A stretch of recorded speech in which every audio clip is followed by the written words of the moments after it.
Buongiorno e ben ritrovati con l'informazione flash di New Sicilia, i principali titoli della mattina. Un corpo senza vita è stato scoperto sulla riva di Triscina, vicino a Castelvetrano, nel Trapanese. Si pensa che il cadavere appartenga ad uno dei migranti coinvolti nel naufragio di Marinella di Selinunt, avvenuto venerdì scorso.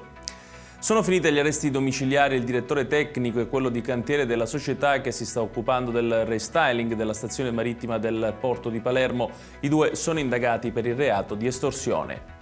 La polizia ha arrestato un trentenne di Caltanissetta per il reato di detenzione ai fini di spaccio di sostanza stupefacente. All'interno del suo garage sono stati infatti rinvenuti oltre 2 kg di droga tra marijuana e hashish.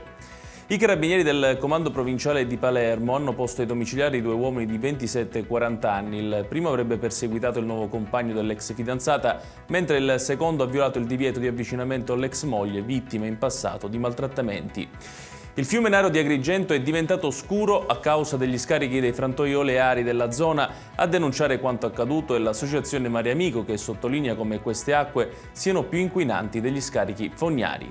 Ed è tutto per questa edizione. Tutti i dettagli su queste notizie li trovate sul nostro sito www.newsicilia.it. Grazie per averci seguito e arrivederci.